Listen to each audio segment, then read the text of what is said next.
Assalamualaikum warahmatullahi wabarakatuh. Balik lagi bersama saya Geger Purnana di acara Afi Tauhid. Di sini saya sudah bersama dengan Kak siapa? Nurul Zaman. Oke, baik. Kak Nurul Zaman. Bagaimana kabarnya? Alhamdulillah. Gimana sebaliknya? Alhamdulillah baik. Sekarang di bulan-bulan ini sangat baik. Jadi begini, banyak di netizen kita ya, dari video-video sebelumnya, banyak yang bertanya mengenai makna hadis, terutama pada hadis mursal. Apa sih hadis mursal itu?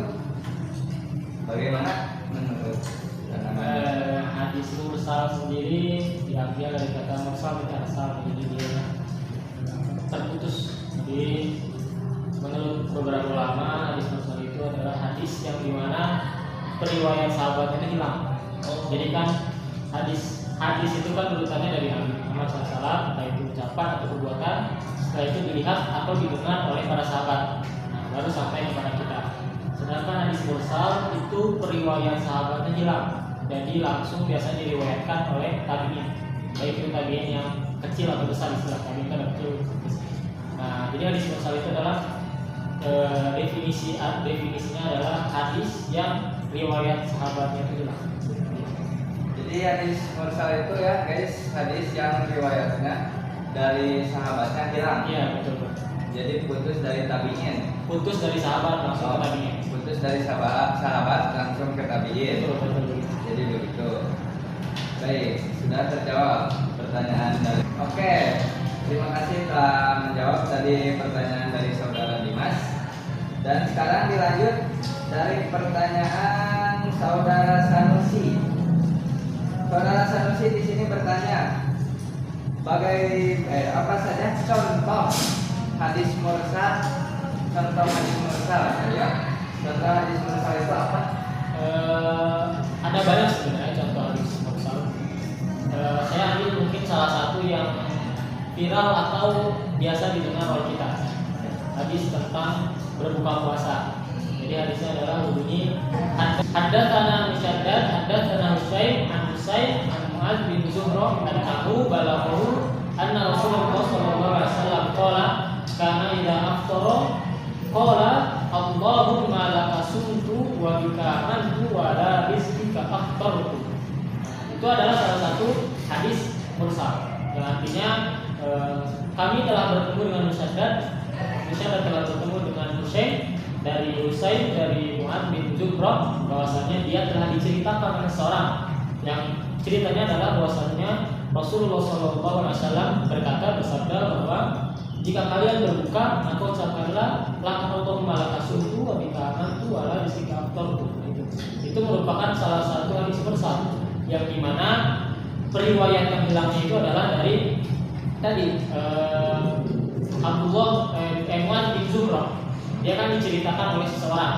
Nah, seseorang ini adalah sahabat yang tidak diketahui namanya. Jadi kenapa disebut mursal itu dari situ hilang.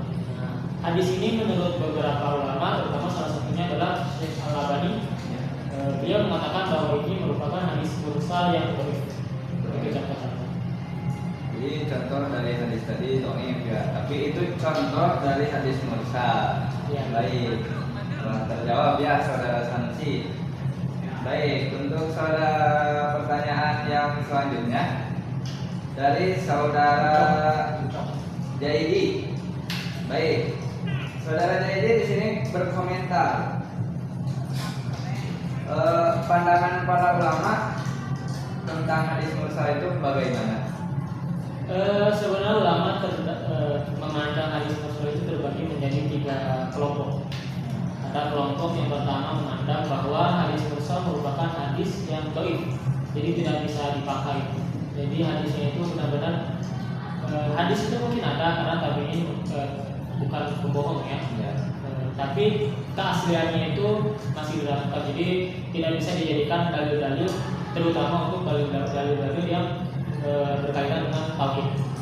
Terus yang kedua, ada sebagian ulama juga yang mengatakan bahwa ini adalah hadis yang palsu, hadis tertolak, jadi sama sekali nggak bisa dipakai. Sedangkan yang ketiga Ada juga yang mengatakan bahwa hadis ini adalah hadis yang bisa dipakai. Hadis yang bisa dipakai, tetapi memiliki beberapa syarat. Yang menggunakan pendapat ketiga ini adalah Imam Syafi'i dan para pengikutnya. Jadi terbagi menjadi tiga. Gitu. Dari penjelasan tadi dijelaskan bahwa hadis mursal itu hadis yang dhaif ya. Contoh dari hadis yang tadi beliau sampaikan. Dan tetapi tadi dibilang ada sebagian dari ulama yang mengatakan bahwa hadis mursal itu masih bisa diterima, tapi memiliki syarat. Nah, apa saja sih syaratnya? Jadi syarat-syarat hadis mursal ini bisa dipakai menjadi hujah atau dalil itu ada 6. Yang pertama adalah bahwa yang menyampaikan hadis tabi'in ini adalah tabi'in tua. Jadi tabi'in itu yang tabi'in tua, tabi'in besar, atau tabi'in kecil, tabi'in yang muda. Jadi tabi'innya akhir-akhir atau yang awal. Nah, syaratnya pertama kata Imam Syafi'i adalah tabi'innya merupakan tabi'in yang tua. Terus yang kedua adalah jika perawi tadi yang mursal tadi, misal berarti kalau di hadis yang tadi adalah Mu'adz bin Zuhro, jika beliau ditanya tentang dari siapa beliau mendapatkan hadis ini, yang dia sebutkan adalah nama seorang sahabat atau tabi'in yang thiqah, yang terpercaya, tidak ada kebohongan sebagainya, maka itu menjadi salah satu syaratnya. Yang kedua. Nah, yang ketiga adalah bahwa hadis yang ada, hadis yang tercatat atau diucapkan oleh para tabi'in ini adalah hadis yang tidak bertentangan dengan hadis yang lain. Jadi kalau misalnya ada hadis lain yang menafikan hadis ini, maka hadis mursal ini tidak bisa dipakai sebagai hujah menurut Imam Syafi'i. Yang keempat adalah jika hadis ini hadis mursal, maka hadis dari sanad atau jalur yang lain juga harus mursal.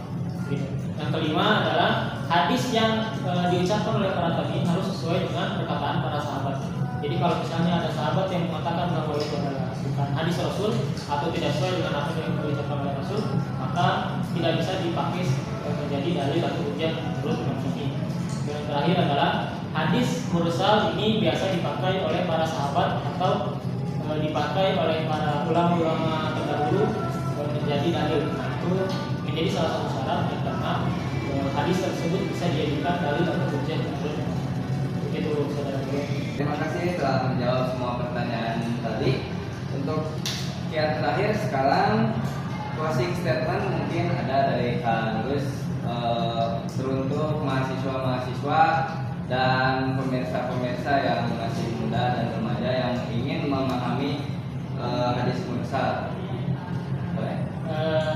Mungkin terakhir bagi kita sebagai mahasiswa yang terkait hadis mursal, sebenarnya kan hadis itu nggak cuma ada hadis mursal ya, hadis banyak macam-macam. Semua ini penting bagi kita untuk mengetahui, yang terutama untuk mahasiswa yang kuliah di Fakultas Syariah. Karena dengan kita mengetahui apa itu hadis mursal, apa itu hadis dhaif tadi, apa itu hadis hasan, nah itu penting untuk kita ketahui karena sebagai dalil atau hujah yang nanti akan kita pakai dalam argumen-argumen yang kita sampaikan. Bagaimana cara kita untuk bisa memahami apa itu hadis mursal, apa itu hadis hasan, apa itu hadis itu hadis mutawatir dan sebagainya? Itu dengan cara yang pertama pasti kita membaca buku atau kitab-kitab para ulama, itu pasti banyak. Nah, yang kedua dengan cara kalau nggak tahu bingung ya bertanya. Ketiga, yang paling penting juga adalah dengan menyimak atau mendengarkan apa yang dosen sampaikan, terutama bila membahas terkait hadis-hadis tersebut. Begitu saja. Baik, terima kasih kepada Kang Nurus telah memaparkan sekian banyak ilmu kepada kita semua ya pemirsa. Tak lupa juga saya ucapkan terima kasih kepada dosen sekaligus pembimbing kita yang telah memberikan tugas UTS untuk kita berdua, yaitu kepada Bapak Anton. Iya, Bapak Anton, terima kasih Bapak Anton. mantap. Didikannya. Untuk kalian pemirsa yang ingin mau bertanya silahkan mampir ke channel Pak Anton ya. Dia sangat ahli. Nanti saya cantumkan di deskripsi. Terima kasih kepada saudara Kak Nurus. Mungkin sekian dari kami berdua, cukupkan. Kami bersalam. Assalamualaikum warahmatullahi wabarakatuh.